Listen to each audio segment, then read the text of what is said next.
अब बताऊंगा नहीं बताऊंगी नहीं बताऊं। ठीक है, लीवर कैसे काम करता है, क्योंकि अगर आप लिवर सिरोसिस पढ़ोगे तो आपको पता होना चाहिए कि लीवर सिरोसिस होता कैसे है। ठीक है, स्प्लीन के बारे में बताने वाला था।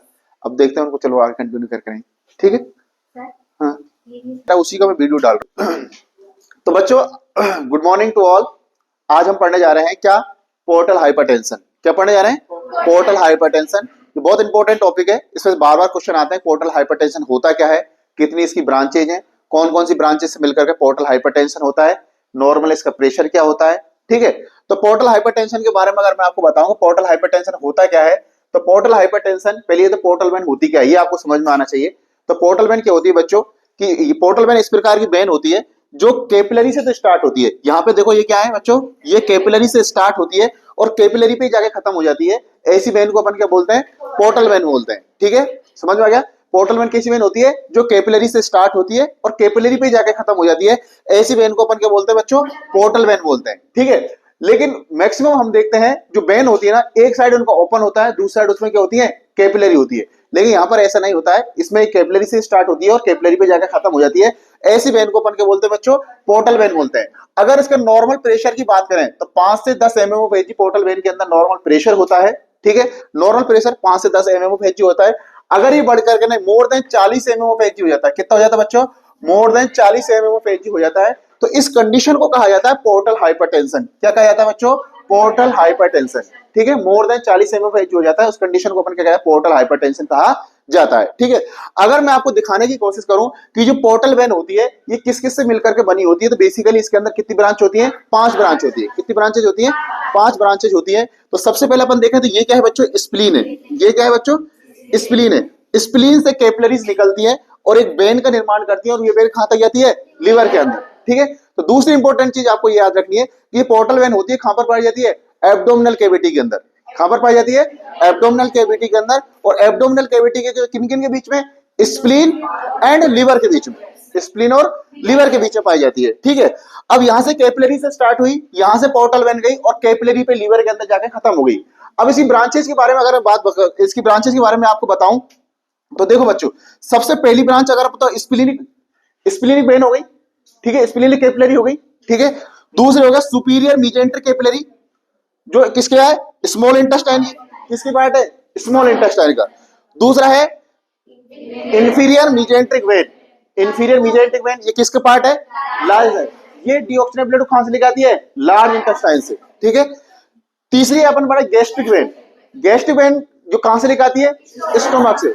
लेकिन आपको याद रखने वाली चीज यह है कि जो गैस्ट्रिक वेन स्टोमक के साथ साथ कहां से निकालती है, stomach plus lower part of oesophagus, lower part of oesophagus से लेकर के आती है। ठीक है, अब तीसरी वेन होती है वो होती है सिस्टिक वेन, जो गॉल ब्लैडर से डीऑक्सिनेट ब्लड को लाने का काम करती है। ये 5 ब्रांचेज होती है। ये नॉर्मल कंडीशन में डीऑक्सिनेट ब्लड को लाती है, पोर्टल वेन में छोड़ती है, पोर्टल वेन से लीवर के अंदर जाता है, और लीवर से कहां चला जाता है, इंफीरियर वीना कावा के अंदर। लीवर से कहां निकलता है, इंफीरियर वीना कावा के अंदर, और यहां पर ये हार्ट के राइट एट्रियम में आ जाता है। कहां पर जाता है, राइट एट्रियम में। ठीक है, इंफीरियर वीना कावा के अंदर, किसके अंदर आता है, इंफीरियर वीना कावा के अंदर। किसके अंदर आता है, इंफीरियर वीना कावा के अंदर। ठीक है, ये आपको देखने को मिलेगा।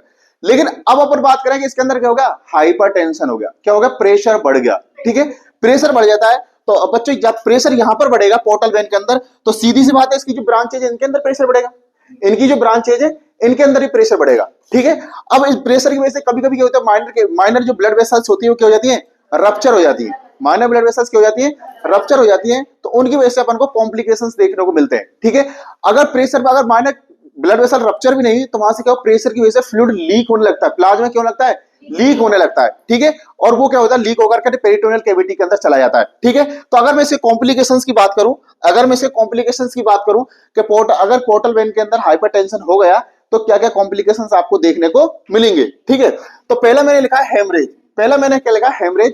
तो मैंने आपको बात बताई हेमरेज क्यों होगा, तो मैंने आपको बताई जैसे कि यहां पर ये पोर्टल वेन है, इनकी ब्लड वेसल्स के अंदर प्रेशर बढ़ेगा, इनकी ब्लड वेसल्स के अंदर प्रेशर बढ़ेगा, जो अपने 5 वेसल्स इसकी बनाई है। ठीक है, superior मीजेंट्रिक, inferior मीजेंट्रिक, gastric when, oesophageal when और सिस्टिक वेन, इनके अंदर का प्रेशर बढ़ेगा।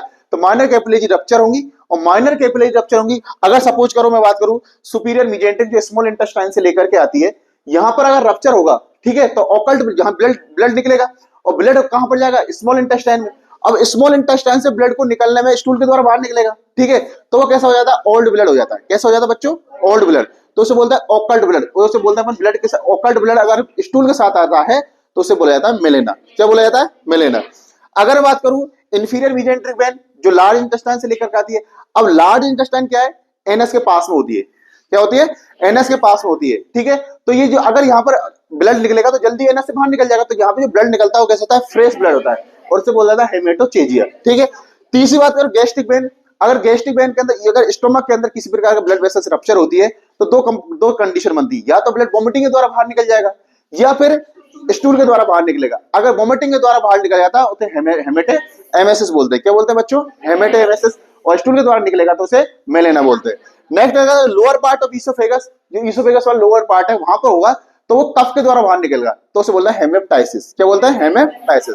अब आगे चलो मैं आपको कॉम्प्लिकेशंस के बारे में बताते हैं।